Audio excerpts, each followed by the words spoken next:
At first glance, she seemed like just another waitress, discreet, with light steps, a steady gaze, and agile hands, serving tables with an almost choreographed precision. Her name was Isabella Torres, 29 years old, Colombian, and in her eyes, she carried a strength no one around her seemed willing to see. Maybe because the world was too busy to notice, or maybe because it was easier to ignore. To ignore the accent, the name tag with the foreign name, the overly polite posture, to ignore that behind the stained apron and double shifts, there was an entire story no one there knew. But that night, everything would change. Because behind the curtains of a bustling downtown restaurant, this wasn't just another business dinner, it was an international negotiation, with contracts, million-dollar figures, and a group of Chinese businessmen waiting impatiently for something simple, yet essential: a translator.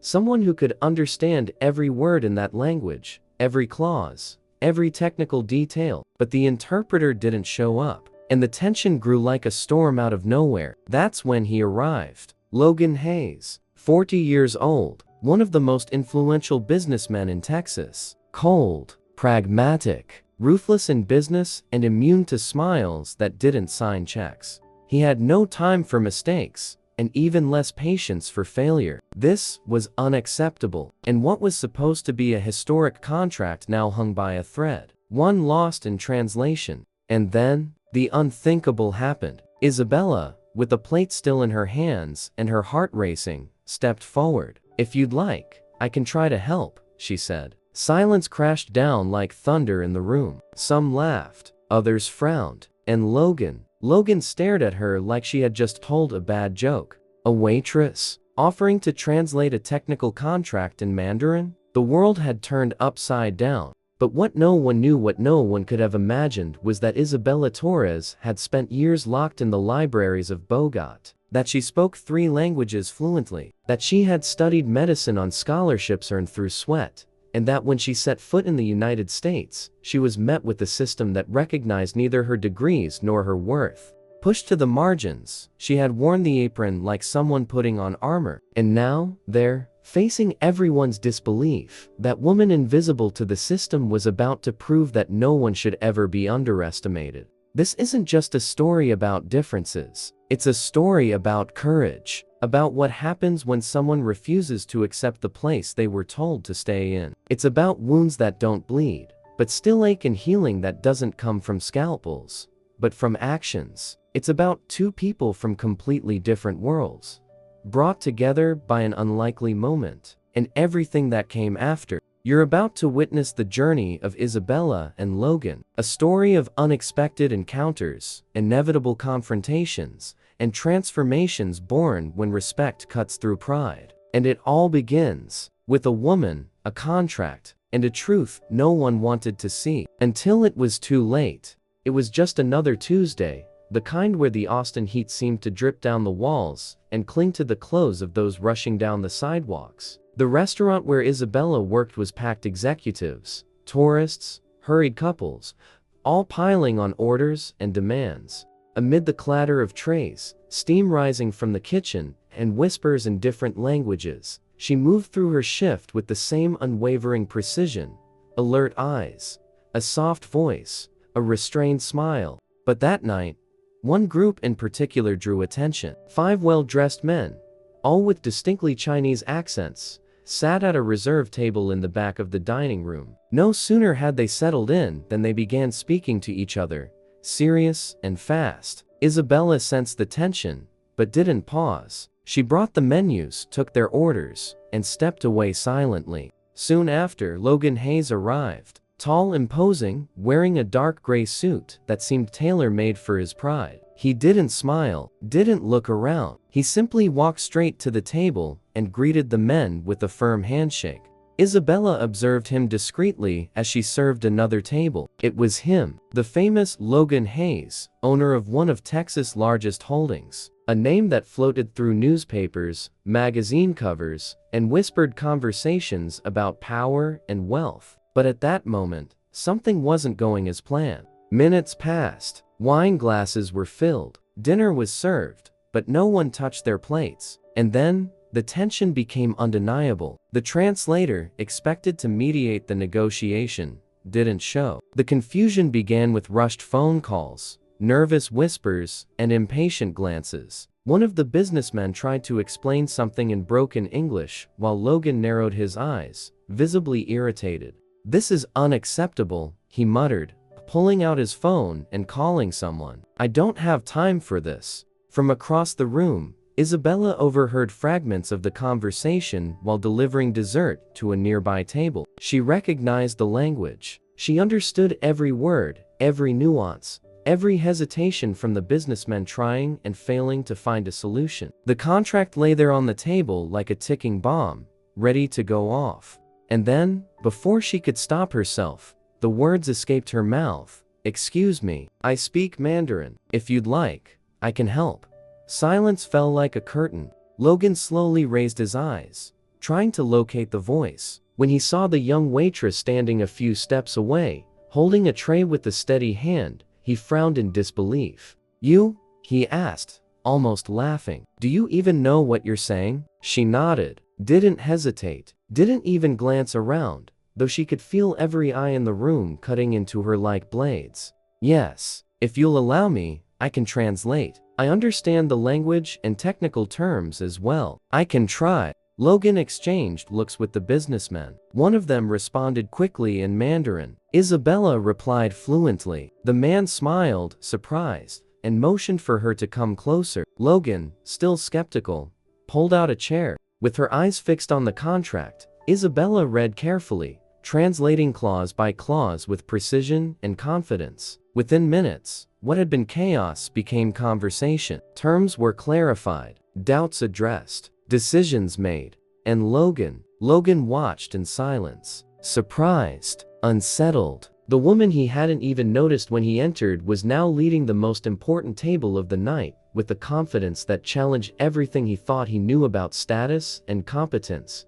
The negotiation was concluded right there, among glasses, contracts, and the astonishment of everyone present. But for Isabella, everything was just beginning. The restaurant returned to its usual rhythm, as if nothing extraordinary had happened. Conversations picked back up, the waiters resumed their paths between tables, and the plates kept moving. But at the center of it all, what had happened minutes earlier still hovered in the air like an unsettling whisper. Isabella picked up the tray she'd set aside and, with her usual calm, walked away from the businessmen's table, fully aware that every pair of eyes was now on her back. She didn't look at Logan, didn't seek approval. She simply returned to her station as if she hadn't just rescued a multi-million-dollar deal from the edge of disaster. Her heart was still racing, but her expression was serene, almost unreadable. At the table, the executives spoke in low voices, visibly impressed. One of them even said something in Mandarin, something about the remarkable woman, and Logan just nodded, saying nothing. He seemed frozen, as if still processing what he'd just witnessed. As if a key piece of his world, a world where everything had a place,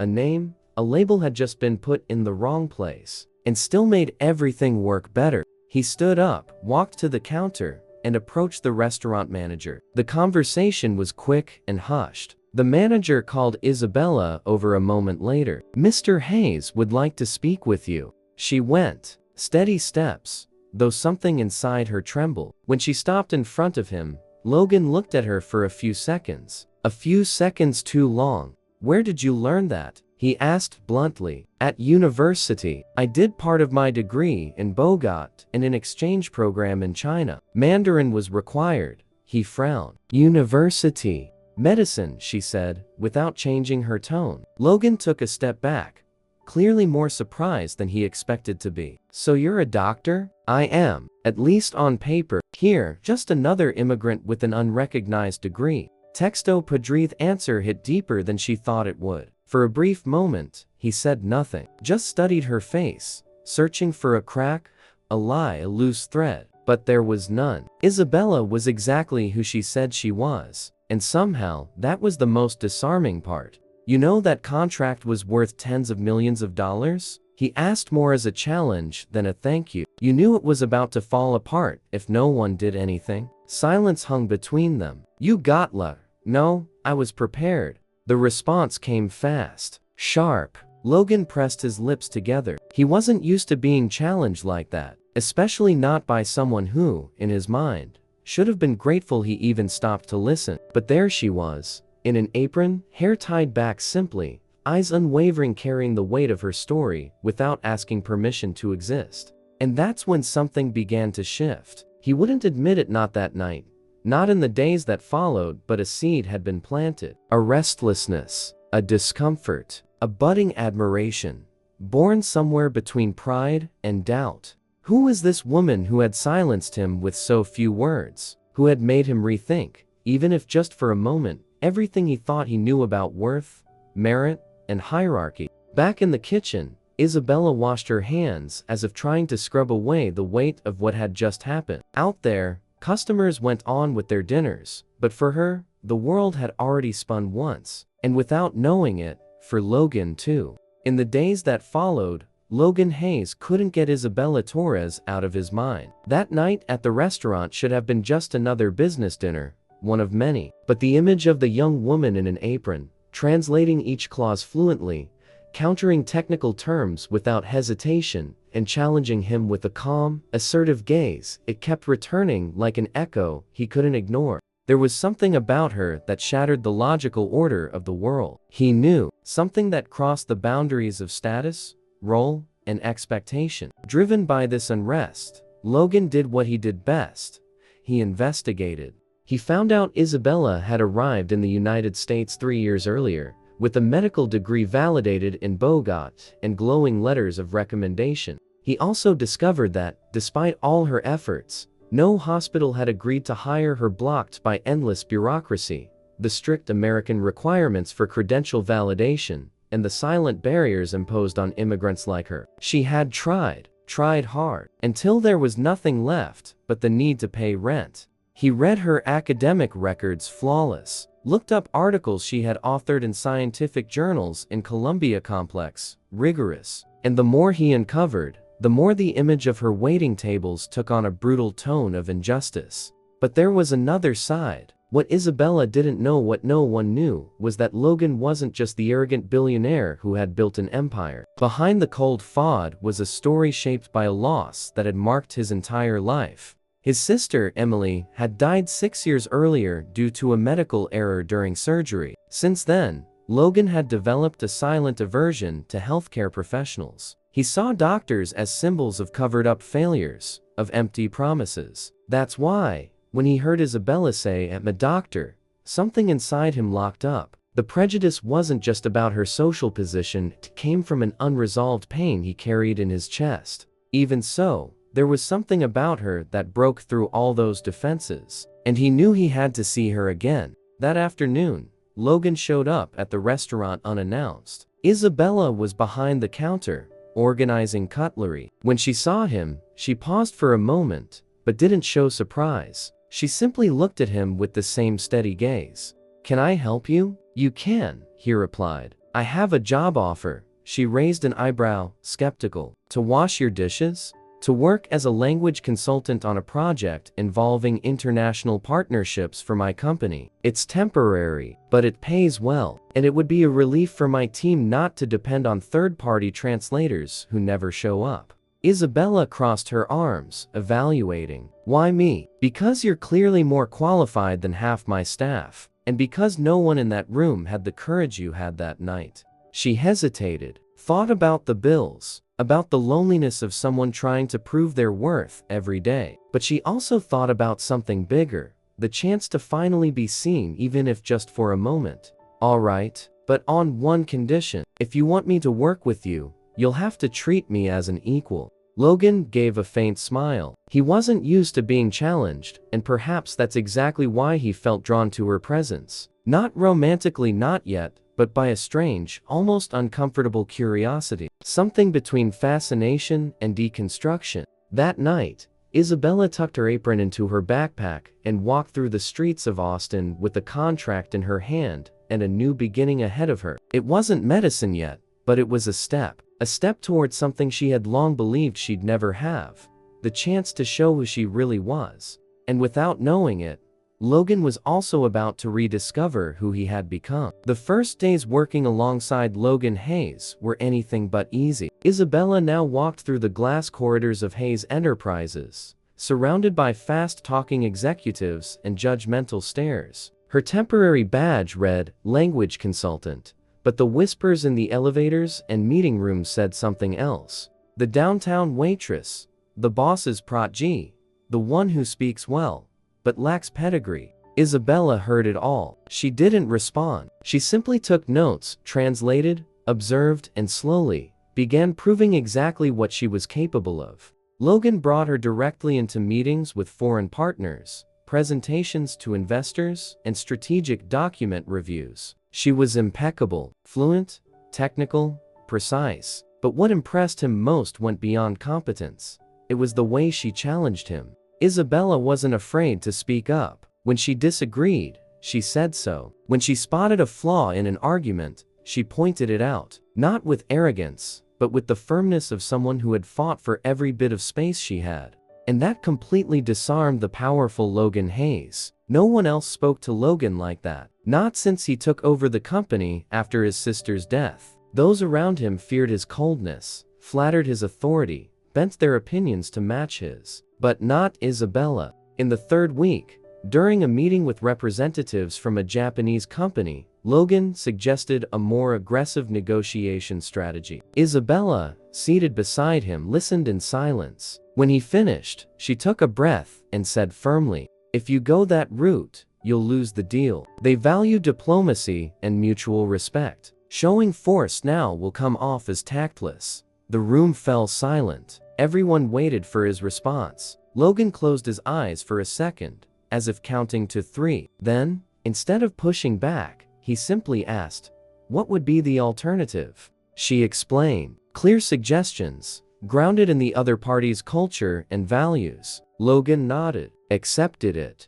The negotiation was a success. But that night, alone in his office, he sat staring at her empty desk, trying to understand how someone who had once served tables could now be shaping multi-million-dollar decisions. Their daily interactions grew more intense, and with them came inevitable tensions. One Friday evening, after a long day, Logan entered the conference room and found her organizing the week's documents. The tension was thick. He was visibly frustrated by the delay in a major international partnership and lashed out. "Why haven't they signed this yet? We've revised it 3 times. Maybe they don't trust someone who treats everything like a war."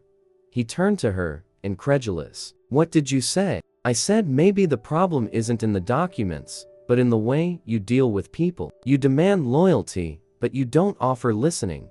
The words hit him hard. For a moment, he stared at her as if she had crossed an invisible line. But she didn't flinch. "No one here has the courage to tell you this, but you need to hear it. You're brilliant, Logan, but you live behind a wall of distrust. And if you keep going like this, you'll end up alone, even in your victories." The silence was brutal. He said nothing, just walked out of the room. In the days that followed, Logan didn't mention that conversation, but something in him shifted. He started listening more, observing more, and with Isabella, the tension had changed. It was no longer just conflict, it was something else. A blend of challenge and admiration, wounded pride and growing respect. Something between them was beginning to slip out of control. A minefield of restrained emotions, where the line between confrontation and connection began to blur, and neither of them knew yet where it would lead. That night, the city of Austin felt just as confused as Isabella. The once vibrant streets were now washed by a light,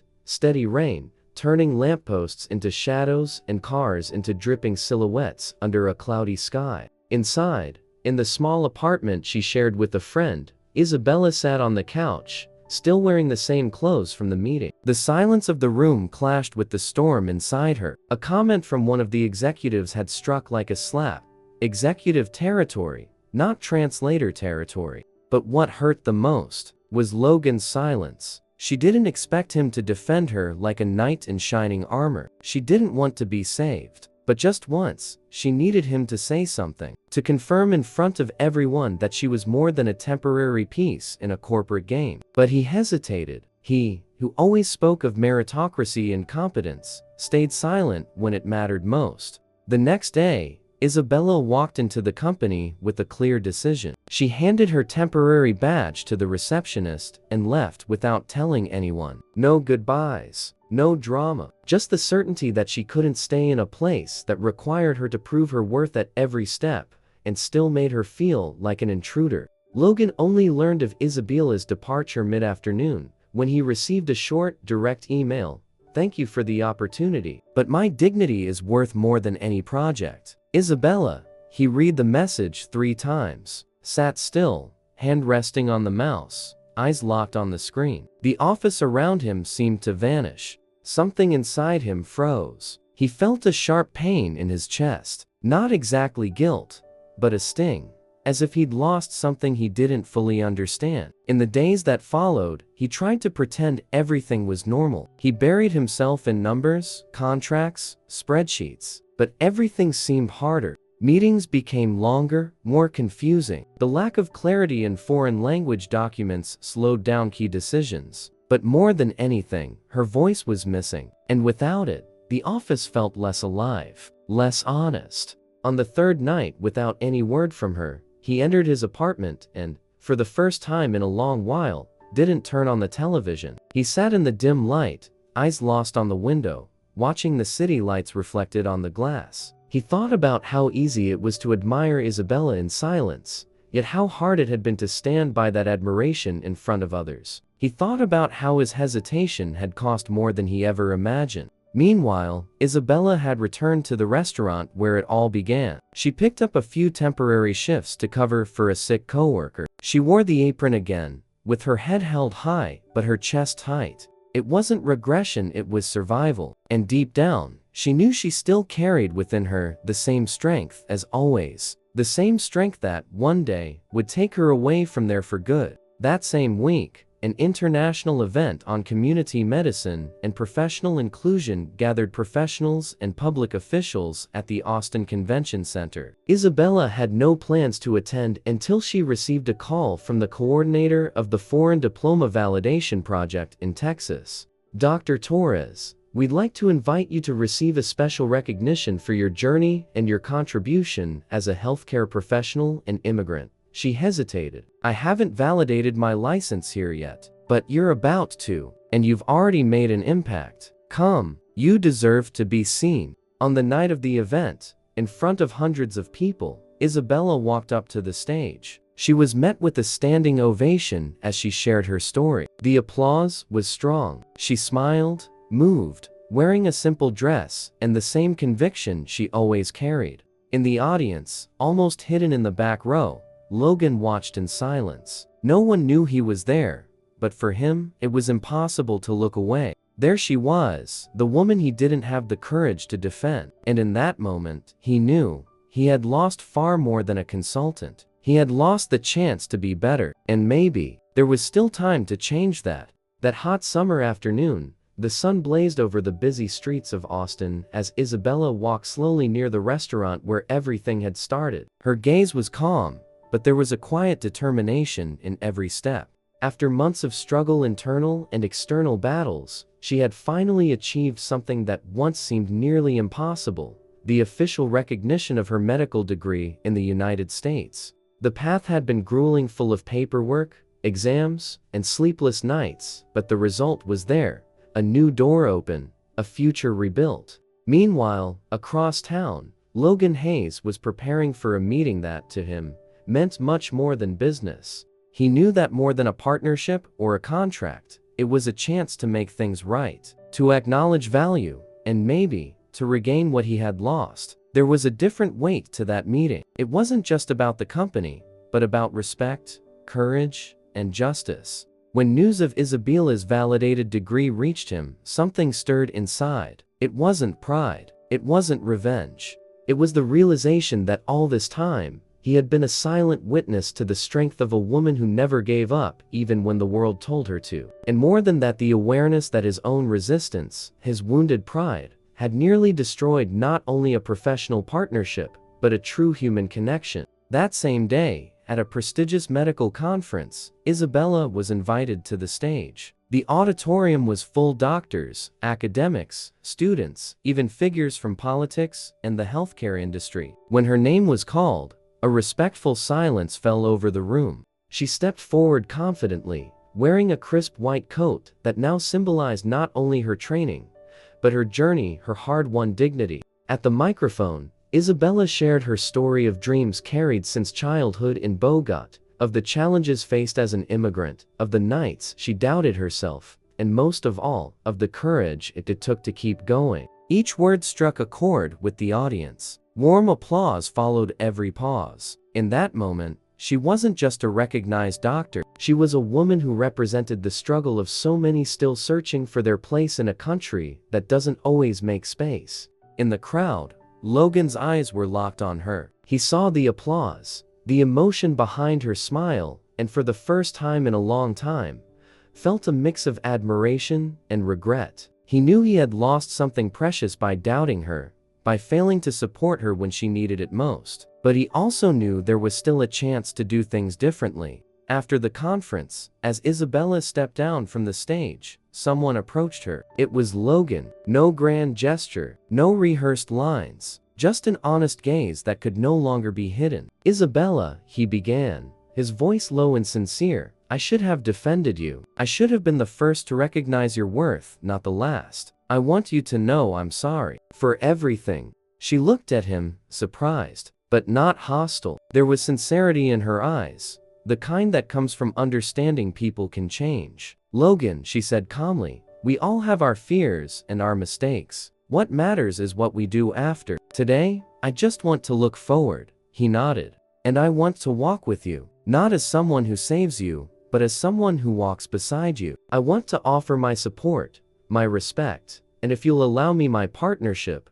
Isabella smiled a smile full of hope and strength. "Then, let's start again." In that moment, in the same kind of place where she had once been underestimated, humiliated, and nearly broken, Isabella finally felt she had claimed her place. And Logan, beside her, began to understand that true power lies in recognizing someone else's worth, and in having the courage to change. That day in Austin was filled with renewed possibilities. A future was unfolding, not just one of professional success, but of respect, companionship, and a love built on solid ground. And so, in that quiet moment, a new chapter began. A chapter where Isabella's strength, courage, and dignity met Logan's desire to be better, so that together, they could rewrite their stories with truth, respect, and hope. That clear morning, the sun was already shining over the shores of Lady Bird Lake when Isabella arrived at the little cafe where she still worked from time to time to stay connected to her roots and her everyday life. The rich scent of fresh coffee mixed with the distant murmur of a city waking up. She wore a pristine white coat, a symbol of the new chapter she was writing. The smile on her face wasn't just for the bright morning, but for the deep sense of renewal that filled her. As she served customers, her eyes followed the familiar rhythm of the city, the constant flow of people who, like her, were searching for their place in the world. But this time, Isabella wasn't just an immigrant trying to prove herself. She was a recognized doctor, a woman who had earned her place, not just through degrees, but through the sheer courage to persist. And outside, at a distance, walked Logan Hayes. He moved slowly along the lakeside trail, eyes fixed on the horizon. His presence wasn't accidental. It was living proof that this new beginning wasn't hers alone, it was shared. The two of them had weathered storms, internal struggles, fears, and challenges that had shaped them. Alone, they had been from different worlds. Together, they were building a future where respect and love could take root. Isabella's journey hadn't been easy. She had faced bureaucracy, suspicious stares, closed doors. There had been days and nights when the silence behind her waitress apron hid an immense story: diplomas, courses, flawless language skills, and dreams that had once felt too far away. But her persistence was stronger than the obstacles. And now, with her credentials officially recognized and a new position at a community clinic in downtown Austin, she could finally practice the profession she loved. The challenges, of course, remained. The fight against prejudice, the effort to prove she was more than the roles she had been forced into. But what had changed was the certainty, the unshakable conviction that, despite everything, she could be the protagonist of her own story. That day, as they walked side by side, Logan and Isabella crossed a small bridge leading to a wooded trail around the lake. The calm waters reflected the blue sky and the first rays of sunlight, as if the world were aligning just for that moment. They walked slowly, saying little because sometimes words are unnecessary when silence speaks volumes. It was there, among the trees and the gentle sounds of nature, that Logan reached for Isabella's hand. A simple gesture, yet full of meaning. A symbol of the journey they had taken, the clashes, the doubts, the reconciliations. "I never imagined this path would be so hard," he said, looking at her. "Neither did I," she replied, squeezing his hand. "But it was worth it. Every obstacle brought me here. It showed me who I truly am." The sun continued to rise, lighting not just the city, but the hearts of those who dared to start over. Those who choose courage over fear. Isabella and Logan knew the future was uncertain, as it always is for those who decide to rewrite their story. But the difference was, now, they were walking it together, united not just by respect and admiration, but by the hope of building something real. Lady Bird Lake, which had so often reflected their loneliness, now bore witness to a quiet, strong, resilient love. The city pulsed around them, full of new possibilities, and they were ready to embrace them. Because in the end, what truly matters is the courage to begin again, and the strength in knowing that love can be the foundation of everything. And so, hand in hand, walking beneath the Austin sky, Isabella and Logan began writing the next chapter of their lives. A chapter where the past wasn't forgotten, but transformed. Where respect was the foundation, and where love, at last, had found its place. The months that followed their new beginning were marked by deep transformation in both their lives. Austin, vibrant, full of rhythms and cultures, became the stage for this new story, where an unerased past served only as a lesson for the present they were building together. Now, fully practicing as a physician in a community clinic, Isabella found renewed meaning in her work. Each patient represented a small victory, a voice reclaimed,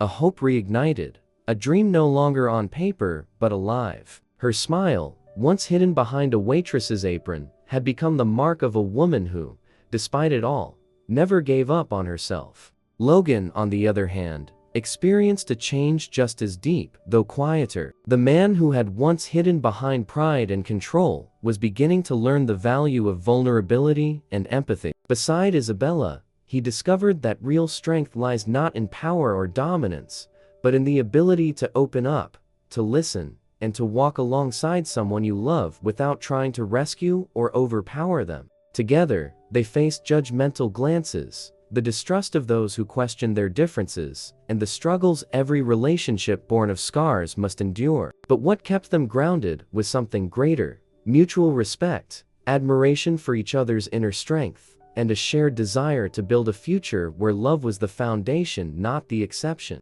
One sunny autumn afternoon, as they strolled along the shores of Lady Bird Lake, Logan stopped and gently pulled Isabella close. The scene was serene, golden leaves falling softly around them, the breeze carrying quiet promises. "Isabella," he began, his voice low and thick with emotion, "these months by your side have changed everything for me. You taught me what real courage looks like, what dignity means, and most of all, what it means to love without fear." She met his gaze, feeling the weight and sincerity of his words. "And you showed me I don't have to carry my past alone," she replied, "that I can share my struggles and dreams with someone who truly wants to walk beside me." He smiled, reaching into his pocket and pulling out a small velvet box. Carefully, he opened it to reveal a simple yet elegant ring, its soft gleam catching the sunlight. "I want to continue this journey with you, Isabella, not as your rescuer but as your partner. I want to build a life together,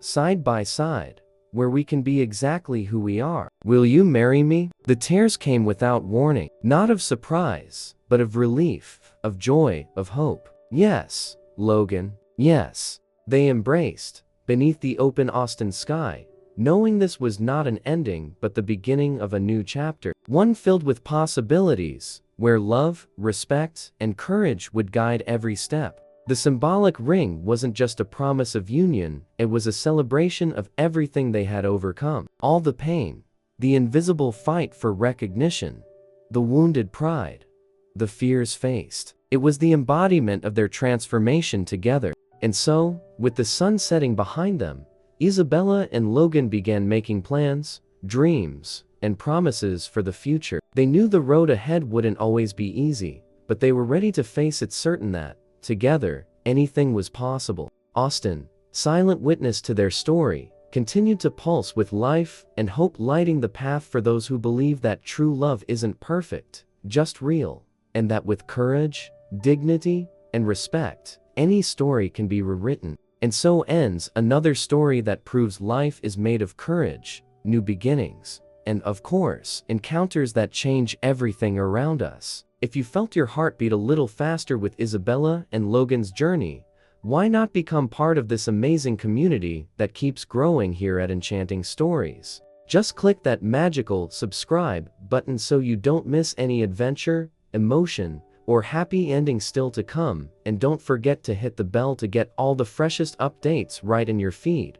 Oh, and leave a hearty like, because every like is a virtual hug that warms the soul and helps the channel reach even more people who, just like you, love stories that touch the heart. And since we're here together, tell us in the comments, what city are you watching from? See you in the next story, with more emotion, more surprises, and, of course, the feeling. Because here at Enchanting Stories, the magic of stories never stops. I'll see you in the next video.